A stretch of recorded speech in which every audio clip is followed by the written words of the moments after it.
Hey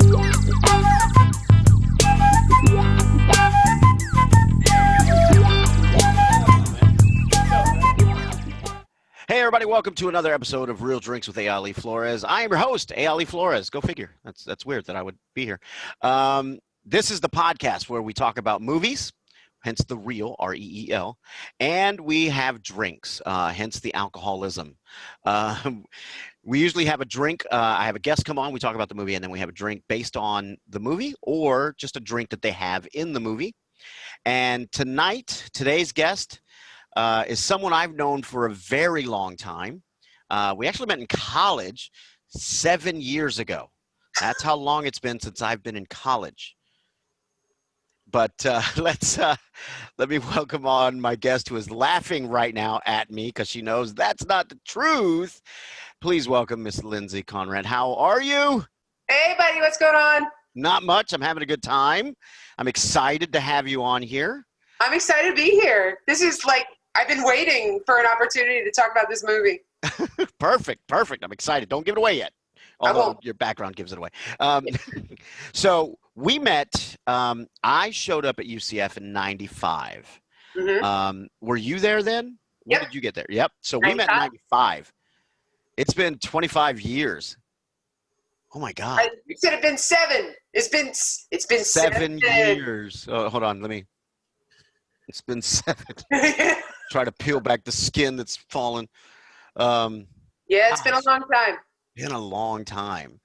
So what's great about this is the fact that we kind of not fell out, but we go our separate ways. We hadn't talked to each other in a very long time. You lived your life, I lived my life, and then we all just kind of reconnected. And what really helped was the COVID. Yeah, go figure. Because I think we ran into you. Me and Ed Budd ran into you and Brian at Tijuana Flats, and that kind of got the ball rolling. And then COVID hit and said, no, you guys need to talk more. So we started talking more. So tell everybody what you do, what your links are to the business, your movie buff, anything like that. So right now I am a teacher in Orange County Public Schools. I teach juniors all day long, and that's super fun. But when I first came into OCPS, I was at Olympia for a while with Ed, and I got to help him out with a bunch of the theater there. But I went to UCF as a musical theater major. That was my thing, all through high school. I did chorus, I did shows in high school, and then I went to UCF. And then from there, I think the only thing that I did really in between was I did a show at the Titusville Playhouse with Nick Rinaldi. We did Godspell out there about 1 million years ago. And that was the last thing that I've actually done as far as the world of theater. I did my time at Disney. You did your time. I did my time at Universal. You gotta do time at these places, man. Yeah. That's the way it works. But I've been slowly looking for opportunities to try and get back in over COVIDcation. I actually did an online Zoom show. That's right. William Shakespeare's, what was it? Oh God, what was that one? What's the first one? The name of the actual first movie? The first Star Wars movie. A New Hope? Yeah, so Star Wars, Verily a New Hope. Wow. So we did it over Zoom, and I was the narrator, I had the whole makeup on, and it was kind of crazy, as Zoom goes, but it was fun. It was a kind of easing back in to what I enjoy doing. And you were using Shakespearean language to tell the story of A New Hope. Yes. Oh, that's great. Very tongue twistery. But it had parts that were really very funny. They were really true to the script of the movie, and just rewrote it and all that, super fun Elizabethan English teacher talk that I love. Well, welcome back to the land of, performing and acting. As you know, I started, when I was tiny and never stopped, which is why I have no savings account and no retirement. but whatever. That's why I have a daughter, and she's super talented, and I'm going to rely on her. Uh, so, okay, glad to have you here on Real Drinks. I'm super excited. I hadn't seen this movie in a very long time, so I watched it today. Nice. And it was funny how much of it I remembered. Like as soon as it started to come back, I was like, oh yes, and then this is about to happen, and this is about to happen, and this is happening. So it was really great. So why don't you tell everybody what we're talking about today? So today, as you can see, I've got my poster up in the background. We're talking about one of the most excellent movies, if not the most excellent movie of all time, Bill and Ted's Excellent Adventure. Nice. Brought to us in 1989. That was just, I mean, for me, it's been a life changer for a long time. And I know that it's kind of a weird thing to say about a movie like this, but it really has been. No, that's great. That's great. So 1989 happens. This movie comes out. Did you see it when it came out, or were you? I don't believe I did. I don't believe that I was allowed to. So 1989, I would have been about the right age, but I don't think that I saw it in the theater. Mm-hmm. But I do remember seeing it and loving it from the first time I saw it. And then, right. Since then I must have watched it, I don't know, 500-600 times. And it just so happens, the new one came out. It did. Just recently, which I knew you were excited to see. I was. Because this movie means so much to you, the original. And I'm assuming, all of them, so I'm sure you're a fan of Bogus Journey, and I am. Yeah. I'm a fan of all of them. I'm even, I know that you probably don't want to hear it, but I'm even a fan of the new one. No, that's great. That's great. It just, the trailer looked awful, and because I have high hopes for it, because right. This movie, we're of the same age here, the same age bracket. That kind of defined a little bit of who we were at that time. Mm-hmm. It's a little slice of our life at that moment. And, they weren't, those actors and the characters weren't that much older than we were. No. I like to equate it as like they were seniors, we were freshmen at that time. So it's like, we're right there. This is a slice of our life. So I love the movie. So I was super excited when I saw the trailer. I went, oh. Yeah, I know. I haven't seen it yet. I'm going to see it, but okay. I just haven't seen it yet. So before we get into the movie, before we get into all those things, we have to talk about the second half of my podcast, which is the drinks part. The drinks part. Like I say, we either have a drink that they have in the film. Like I speak with my friend Charles Calabrito, and we talk about a little Casino Royale, mm-hmm. and we have some martinis. My martinis, yeah. Exactly, shaken, not stirred. So, or you can create a drink based on the film, and I believe that's what you did. So what are we drinking, Lindsay? Yeah, so what we are drinking tonight is a product of my mind, because I was thinking about it. One of the greatest lines in the film actually occurs in the parking lot at a Circle K. And, the time machine comes down from out of the sky, and it, smoke, and it opens up, and George Carlin is inside, and, Ted goes, "Bill, strange things are afoot at the Circle K." So what we've got is our strange things are afoot at the Circle K, and in the spirit of being like a convenience store, we have something that's kind of like, I believe at Circle K they call them frosters, and not slushies, not ices, not slushies, not Slurpees. At Circle K they're called frosters. So what we have is kind of like it's a very thick drink, and I haven't really tried it yet, so you're gonna have to bear with me on this. But what it is it's just crushed berries. You can get frozen berries, crushed berries, throw in some vodka in there, throw in some water in there, blend it all up with an immersion blender or with an actual blender, and then drink it. Well, I have mine. All right, so, I got mine too. Here we go. Salud. Cheers.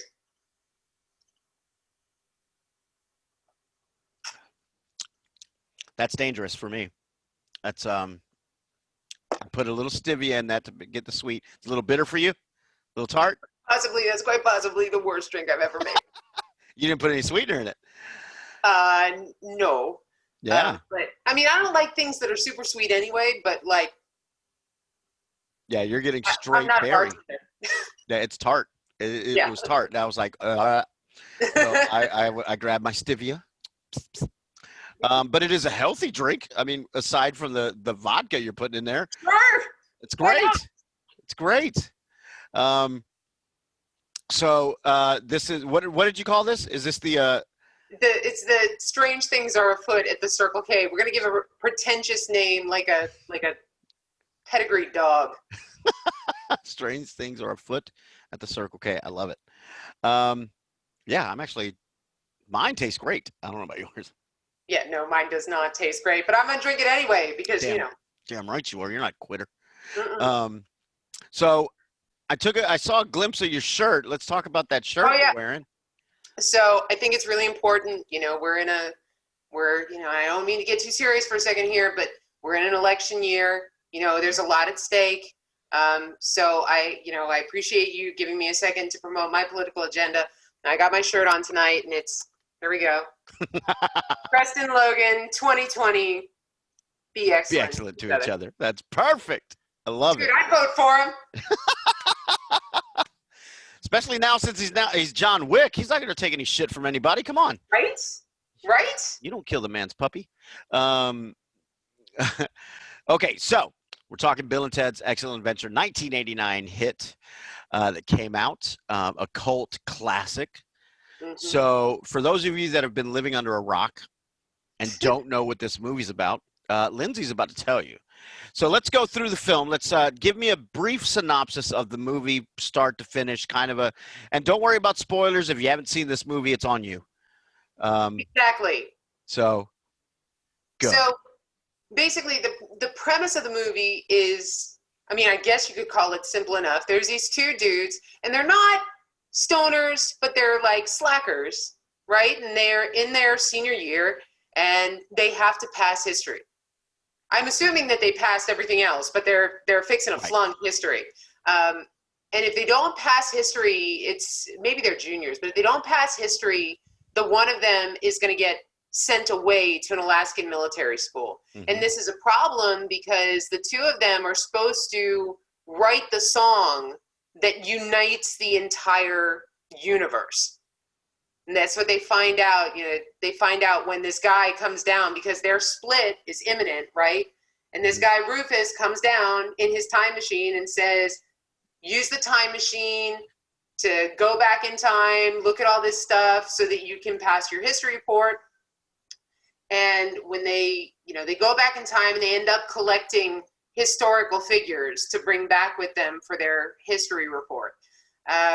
And, wild antics ensue, and, there's medieval, and there's Stone Age, and there's Austria, and there's Germany, and Napoleon.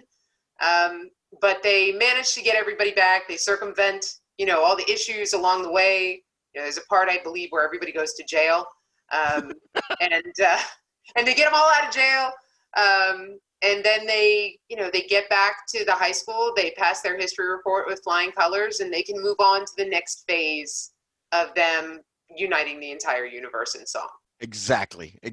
And I wonder, like this whole movie, it's such a silly premise. Like it really is. It's such a silly 80s premise. Mm-hmm. These two California surfer guys, because they talk so Californian.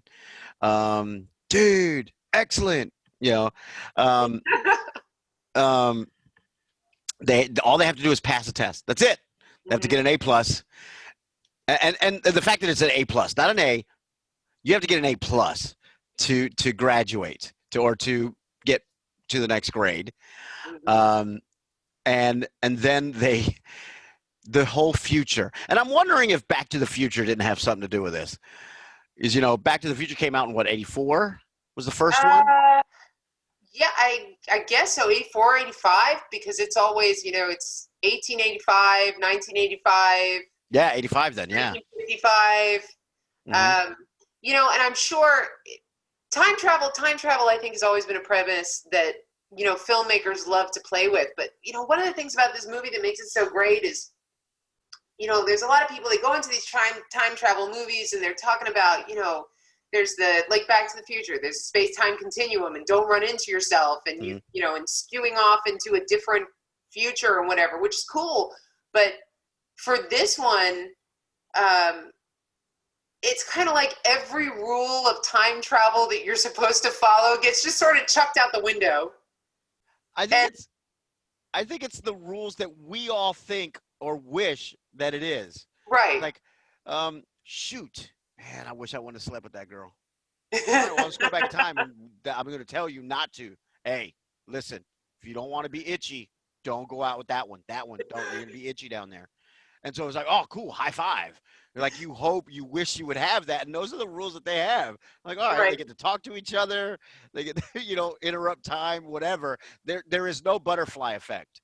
Correct. Bill and Ted's Excellent Adventure. Correct. Oh. So Matheson and Solomon, I read an interview once where they were talking about, that they asked some sort of astrophysicist if their time stuff worked, because they were a tiny bit concerned about it. Not that much, but right. They asked him and he's like, yeah, close enough. It's like, what do you want from me? I'm not going to be able to explain to you how time travel really works and have you understand it. It's like, exactly. Close enough for government work. You're fine. Just just go with that. Go with that. Okay, so the film opens in these highly futuristic graphics that are going on. Oh my God. These,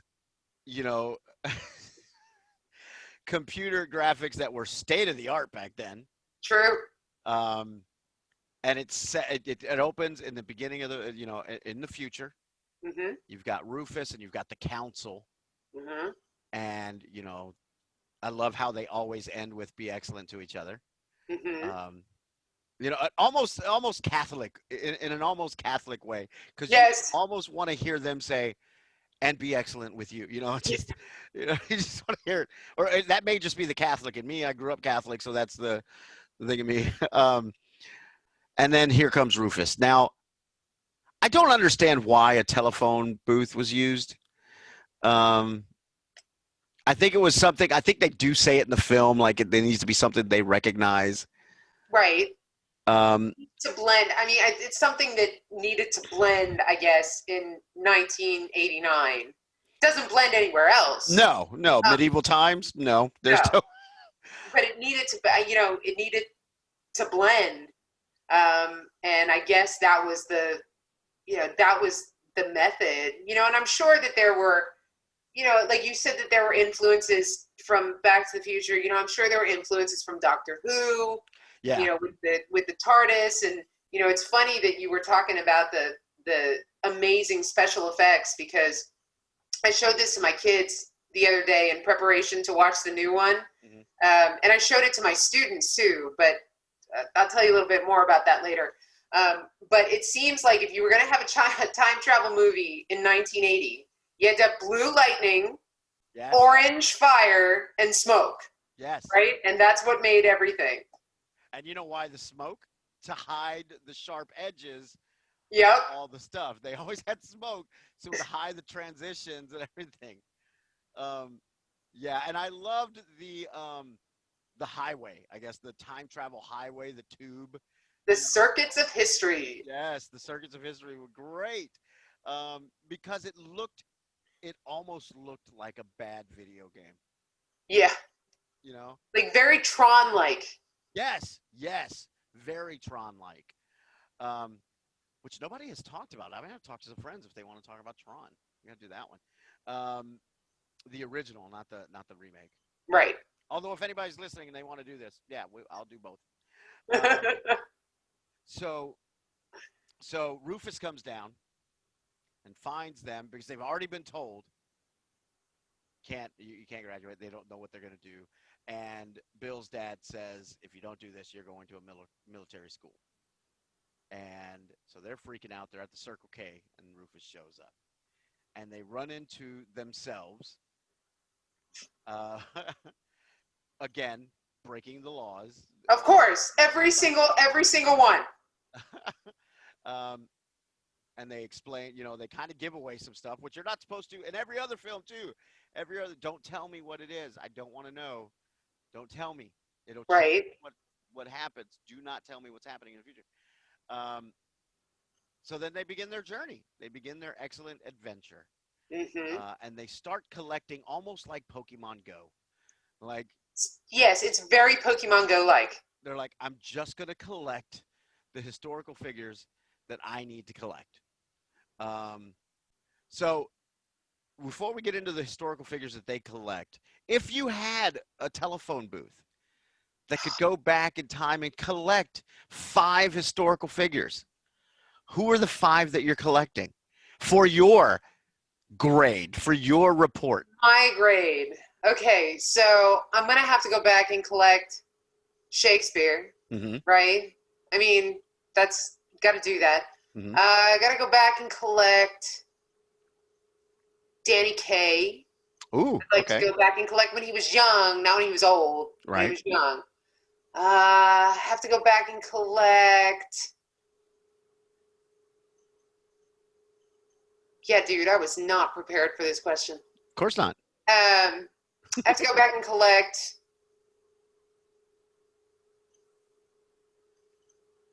How about Hamilton? Let's go back and collect Alexander Hamilton. And then have him watch Hamilton? And then have him watch Hamilton. Yes, and see how an old white dude feels about, the current representation. Although, on an aside for a minute, I think it's awesome. I think the way he explained it was like, we're doing a story that happened 100 and 200, 300 years ago with a cast that is representative of today. Yeah. So I go back and get him. I'm trying to think, I'd have to go back and get people that speak English because I don't know any languages. Let's just say they come with a translator. Yeah, true. Go back and collect maybe Picasso. He seemed like a fun guy. Ooh. Yeah, and go back and collect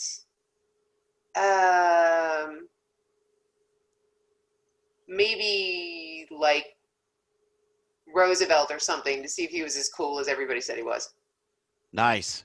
Yeah. That's a nice, eclectic, well-rounded group of Very people. eclectic group that all, speak English.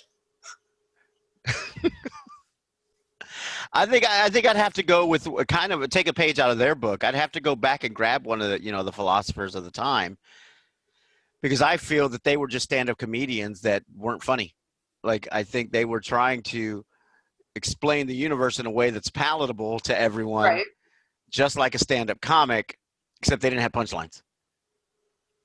Well, the whole premise for Bill and Ted came out of Solomon and Matheson just riffing with each other, doing a stand-up bit about a couple of kids that had to study for a test. Wow, I didn't know that.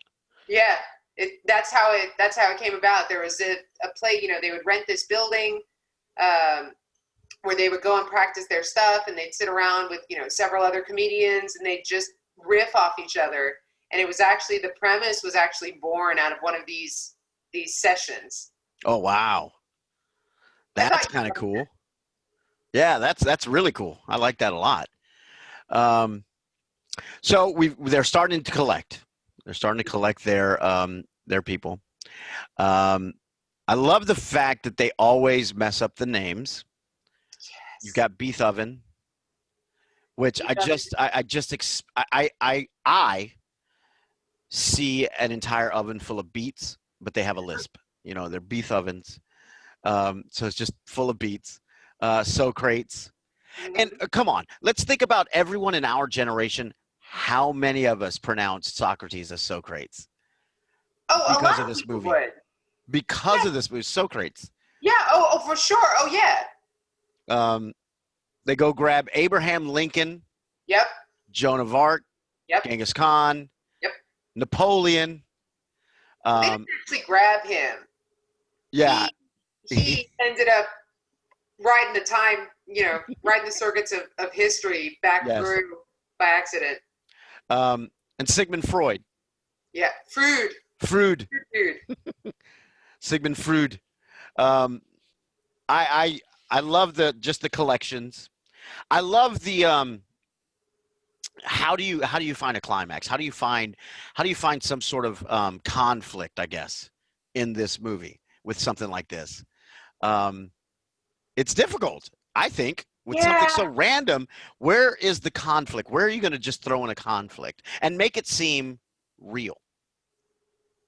I think for Bill and Ted, Mm, where it's at. Well, I think that they, there's the underlying conflict, with him, with Ted and his dad, and what the end result is going to be if they don't, if they don't make it. mhm. And then every place they go, there seems to be, not every place, but a lot of places they go, there seem to be, some conflicts in between. Like the first place they stop is the Old West, and they pick up Billy the Kid, and they have that whole great scene in the saloon, where they're playing poker, and they have Yes. that whole great action scene there.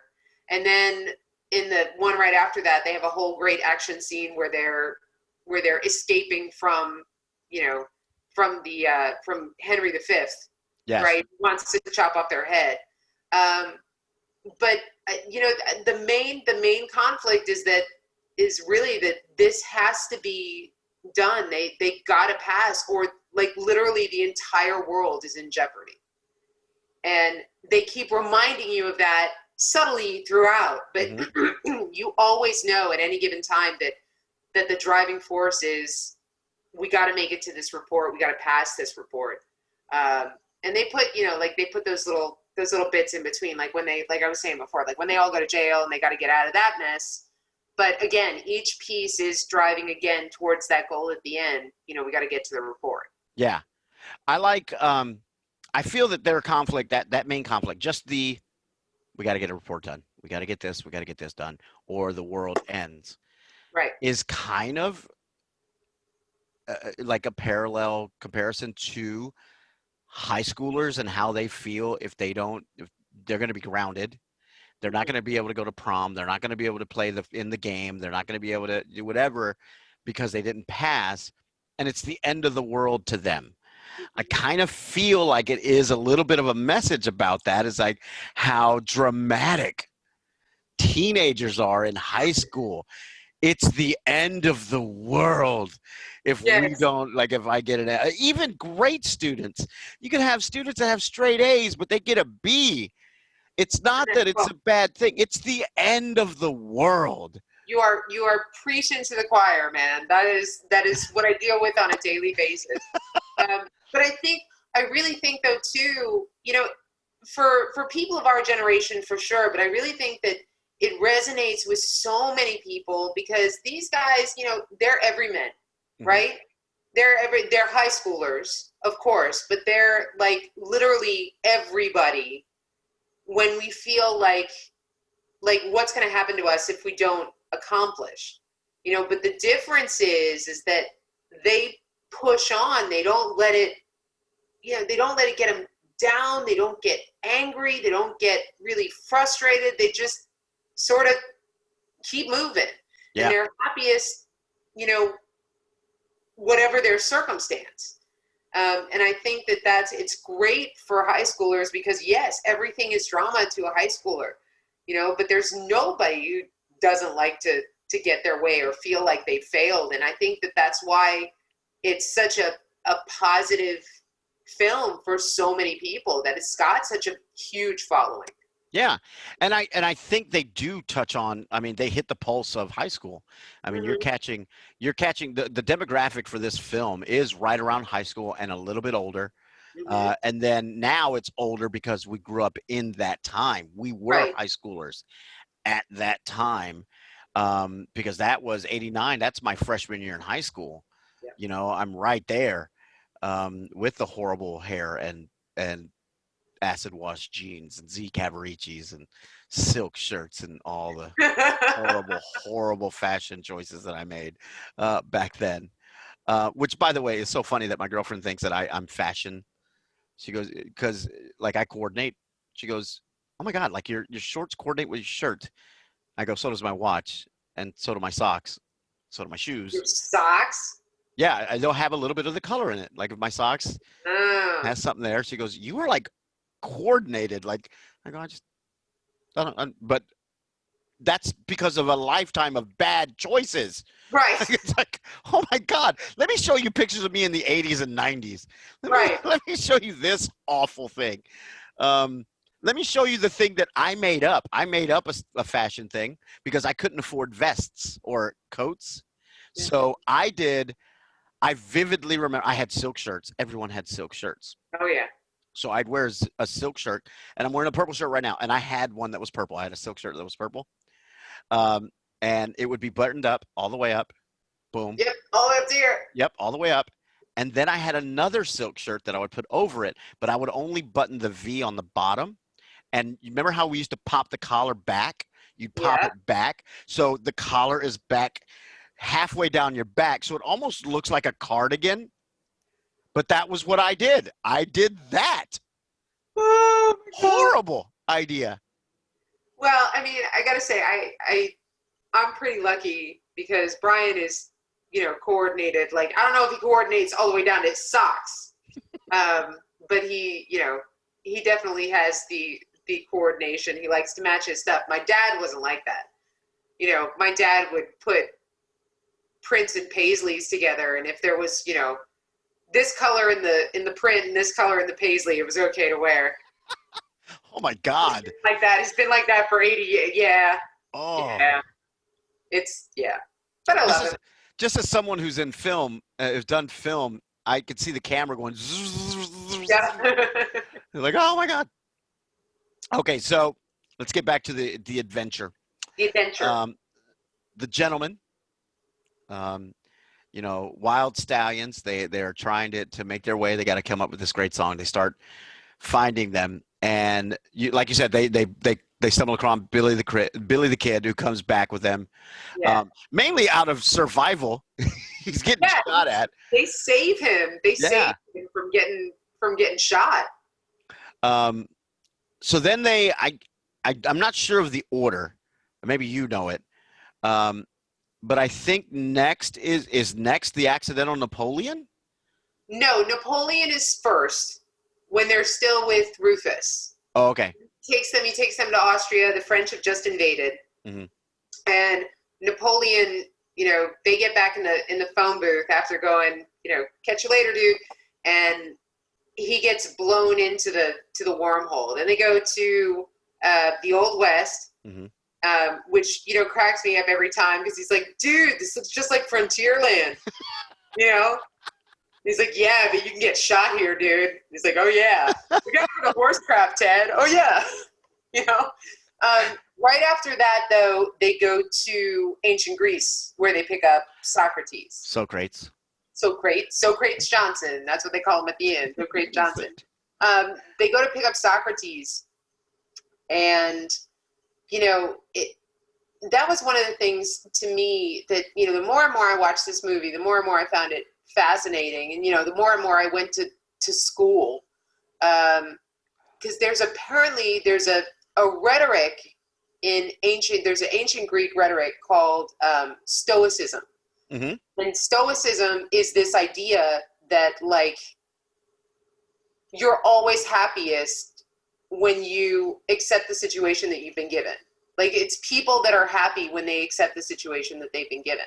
And when they get there, they start off with that great line, Socrates, the only true wisdom exists in knowing that you know nothing. Mm-hmm. That's us, dude, right? And they're happy, like, they know it, and they're happy about it. And the fact that, they are those people, I mean, they are Stoics. Mm-hmm. They're happy, happy wherever. Everything goes in stride. And they get there and they're faced with, like, this impossible situation. They don't speak ancient Greek. He says, what are we supposed to do? And he's like, I don't know, philosophize with him. So he starts, all we are, no hesitation. No. We are is dust in the wind, dude.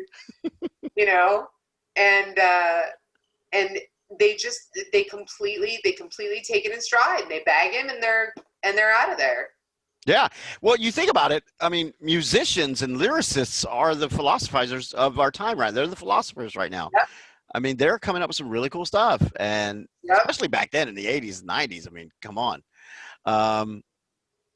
So the boys run into, they get into mayhem.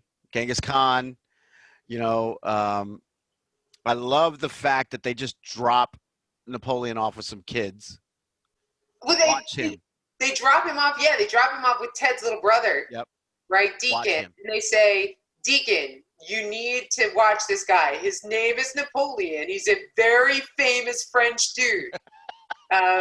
And what's great about that is later, after they ditch him, is another one of the greatest lines in the whole movie, where he's like, "You ditched Napoleon, Deacon. Do you realize that you've stranded one of France's greatest leaders in San Dimas?" And Deacon goes, "He was a dick."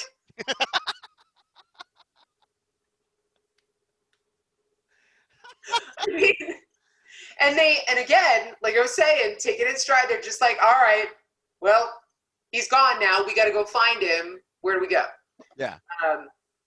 But yeah, Napoleon is definitely one of those characters in the movie that is even more comic relief than the guys themselves. Yes. And I think it's a good nod to the casting directors. Because you had to cast the right people for each one of those characters, and the writers as well. I mean, you had to write really good stuff. When they get Lincoln, Lincoln looks great. Even, kind of presents himself very Lincolnish. Mm-hmm. And it's a really good, those little moments like Sigmund Freud or Freud, starting to analyze people and starting to do why do you think this? Why do you keep asking me this? Why do you keep asking when they're in jail? They're all in jail. They're in the mall, which what happened to malls? There's no malls anymore. There's nothing. There's really not. The mall was the place. Right. That was the place. So it's great to see that. And hold on, let's time out tweet. Let's not talk about the overly sexualized age differences in this movie. So let's talk about, Ted's dad, who marries Missy, who was a senior when they were.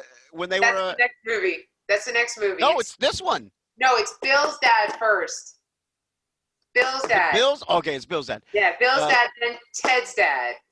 So Bill's dad marries Missy. Call me mom. Yeah. Who was a senior? Remember when she was a senior, we were freshmen? Like, shut up. Remember I asked her to the prom? Shut up. So that's a huge age difference. And then you've got Socrates and Billy the Kid at like an Orange Julius. And they see the two girls who are maybe 18. Maybe. Socrates is infinity years old at this point. Right. And you're like, he's got white hair everywhere. I'm like, hey, what's up, girl? How you doing? It's like, I'm like, dude, man, times were different in the 80s. That would never play today. There's no way that would never play today. So that brings me to a good question. Would this movie hold up now to people like millennials or Gen Z that have never seen this movie, don't even really know about it, except for Halloween Horror Nights? Would the movie hold up? Because I haven't shown my daughter this movie yet. But she's got good taste in films, but I've not showed her this yet. Right. Do you think it would hold up? I know it would hold up. So I mentioned before, I show this movie every year to my juniors. And every once in a while, you get one or two that say, that was obnoxious. I can't stand the way they talk. This is ridiculous. How does that even work? But they're overthinkers. They got a lot of overthinking issues. But I showed it to my current class of juniors a couple weeks ago. We did a guided viewing of it to talk about some concepts and some themes. And we got to the end of the movie in each class, and they applauded. They were like, I had no idea. Wow. I had no idea. That was a great movie. And I said, I said, well, what did you know about it before? They said nothing other than they did a show at Halloween Horror Nights, like you said. Wow. But they were like, that was a great movie. And the only problem is you ask them, well, what is it that you liked about it? They can't, they're not at the point yet where they can really put their finger on exactly what it was. And I think it resonates with that idea that you were saying before, that this is relatable to kids that age. You know, and it's relatable to people. And it's not very often that you see a movie that kind of focuses around, let's for argument's sake call it a bromance. It's not really a bromance, but you know what I'm saying. Yeah. Like, that focuses around a bromance where the characters are not ever in competition with each other. They're never mad at each other. Yeah. You know, they rib on each other, but only a little bit. There's no one-upping. There's no, you know, there's no status. There's no whatever. Their friendship is like solid. Yeah. And kids don't really interact that way anymore. There's always a one-up. There's always somebody's got to do better. Somebody's got to be stronger. Somebody's got to be tougher, especially with young men. Mm-hmm. And, you know, one of the parts where they're actually in the Old West, and he's talking about, you know, they're sitting there while the fight's going on all around them. And two of these Old West guys go and they pull them up out of their chairs. And he goes, yeah, I think it's Bill says, look, we're totally weak. We can't possibly fight you. You know, they understand, they understand that they have limitations. They understand where their limitations are. Yeah. And they're okay with that. And a lot of kids don't see that anymore. It's competition. It's the American Idol syndrome is what I call it. Mm-hmm. You know, American Idol, you know, there's always been game shows or, you know, reality shows for talent shows, you know, what is it? Not Rising Star. Ed McMahon. God, what's that called? I don't know. Why am I blanking on that? Anyway, that one. You know, there's always been talent competition, but Idol started to showcase the poor behavior of, you don't even know, what do you know? And it's like, mm-hmm. Oh, now it's all about you, as opposed to just being humble and going, thank you for your input. Thank you. I appreciate mm-hmm. it. Thank you. I'll work hard, because these people made millions doing what you're trying to do. And as opposed to just accepting that and going, I have the wherewithal to know that these people will help me and they're not trying to bring me down. Right. But then, you know, flipping them off. You don't know what you're talking about. I'm going to be a star, blah, blah, blah. Like, yeah, that's where we are now. It's the American Idol syndrome, I call it. And I mean, and with my own kids, you know, I forced them into it. You know, I said, we're going to watch Bill and Ted's Excellent Adventure in preparation for the new movie coming out. And there was some hemming and hawing. No, I don't want to watch that. Da, da, da, da, da. And 10 minutes in, they were just completely wrapped. Mm-hmm. Like there was no pulling them away from the screen. And when it was over, Sabrina was like, I know what I want to be for Halloween. I'm like, oh crap, what do you want to be for Halloween? She's like, I want to be Ted. Nice. And I was like, okay. None of the kids will get it, but all the parents will. Yep. And she's been adamant about that now since she saw it. And then she wanted to watch the second movie. And I was like, all right. And it's, you know, it's funny because the second movie, when you actually take a minute to think about the second movie, mm-hmm. there is literally 1%, 2% time travel in that movie. Right. Not a time travel movie. No. Right. The first one is, the third one sort of is, but the second one is not a time travel movie. So she watched the second one and she's like, oh yeah, okay, I understand some more things now. Mm-hmm. Yeah, she's super stoked about that. But the kids in my class, they really enjoyed it. That's good to know. That's good to know that, you know, generations enjoy this film, because I think it's universal. The messages and the I guess the topics of the movie. It's like an American Pie. American Pie will be relatable forever, because much like the line that Matthew McConaughey says in Dazed and Confused, every year I get older, they stay the same age. High school will always be high school. Mhm. No matter the decade, it's still high school. And I think a lot of the themes that happen with movies like, 10 Things I Hate About You, this movie, American Pie, all those are still all the same. Mhm. Teenagers will find a way to relate to it. Mhm. Um, so they get them all. They show up, and here's the tension stuff. Also, one of the most gross things, because they actually did it, you could tell they did it without cuts, was where the tension built and the conflict. Like, they were all little barriers that they had to cross, but was the antenna breaking.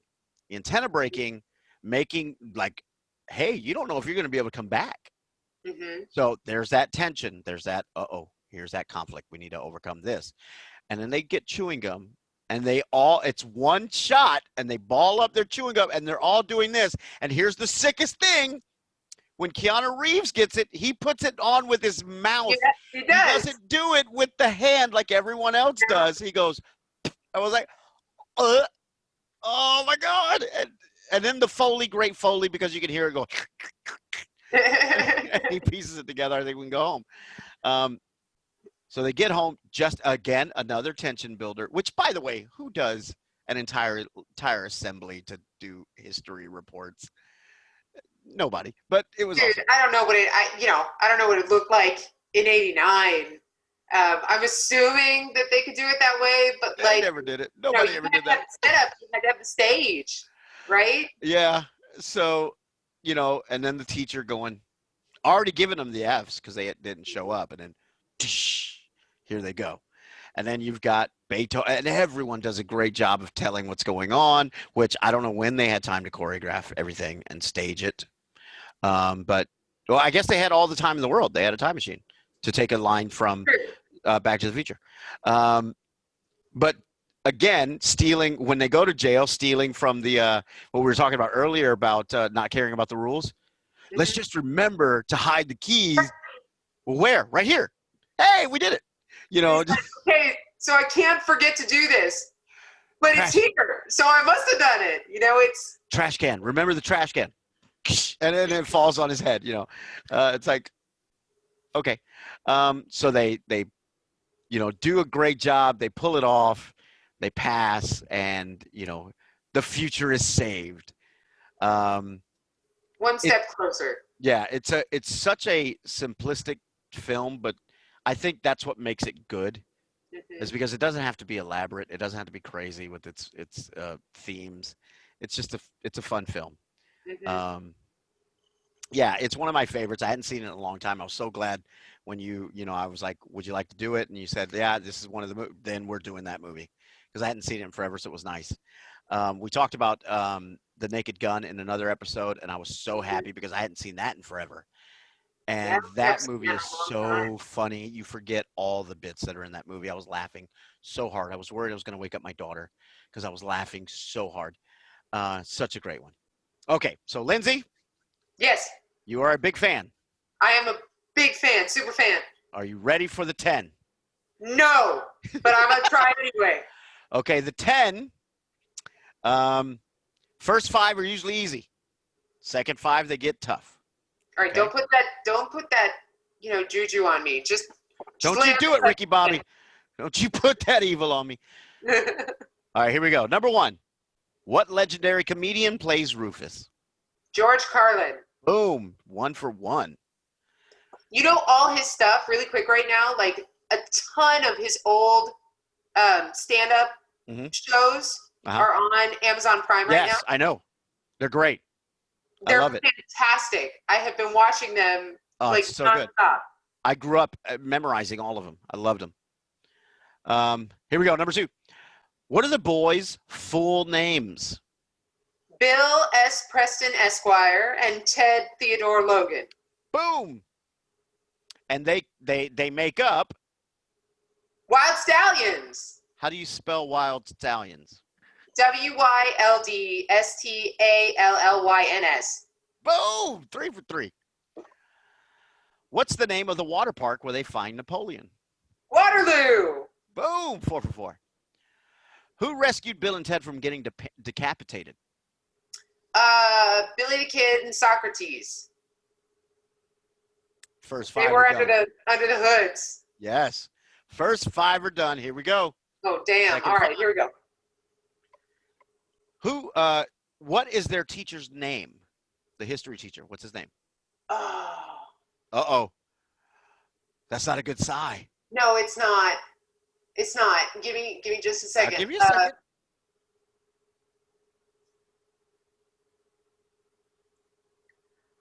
I'm gonna be so disappointed when you tell me what this is. Because I can hear Missy saying it. Huh? I'll give you a pass. We can go back to it if you'd like. Yeah, let's pass on this one. Okay, I'm going to go back to it. You only get one shot, though. Okay. Number 7. What do they use to coax Genghis Khan into the phone booth? Want a Twinkie, Genghis Khan? Say please. Nice. Number 8. What soap opera does Socrates quote? Days of Our Lives. Yes. Stand through the hourglass. So are the days of our lives. In the scene where they're playing poker, how many aces did Bill have? 3 aces. Whoa, Look at 3 that. aces. Now, before I get to number 10, because 10's a little tough, do you want to go back? Yeah, was it Mr. Ryan? Boom! Mr. Ryan, come from behind, get 6.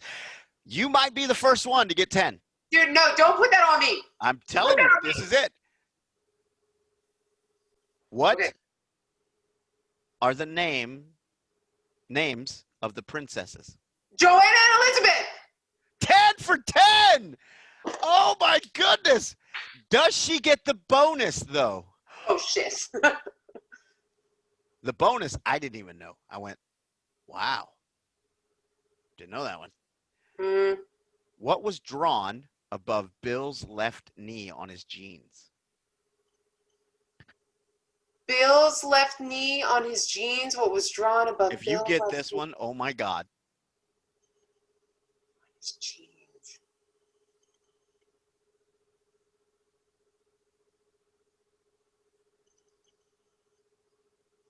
I know what's on his shirt, Not the question. but I don't know if it's the same thing that's on his jeans. It's just his left knee. It's right above his left knee. I don't know. A smiley face. Upside down question mark. Yeah, I believe at one point I knew that, but You got 10 for 10 on the questions. Nice work out of you, Lindsay. Oh my goodness. I'm so happy. Finally, someone got them all. Someone who claims that they are a true fan got them all. Yes. Lindsay, do you have anything coming up? Is there anywhere anyone can see you, or are you just teaching? I'm just teaching. I mean, I'm teaching on Teams, so I'm broadcasting half to the face-to-face class and half to the virtual class. But no, I'm just teaching. We're gonna wait for COVID to be over and completely over when things start to open back up again, and then maybe we'll start easing back into it a little bit more. Awesome. For those of you watching, please, watching and listening, if you've not seen us, come to YouTube on Real Drinks with A.Ali Flores. Subscribe to that page. Subscribe and like the page on Facebook, Real Drinks with A.Ali Flores. And then on anywhere you can hear the podcast, please like the page or subscribe to it and rate it. We need ratings. So do all that. Tell all your friends about it. If you like movies, if you like alcohol, this is the podcast for you. Lindsay, thank you so much for joining. I had a blast. I hope you had fun. I had a great time. Always have a great time with you, man. Awesome. Well, remember, everybody, be excellent to each other. And party on, dudes. Party on, dudes. Bye, everybody. Bye.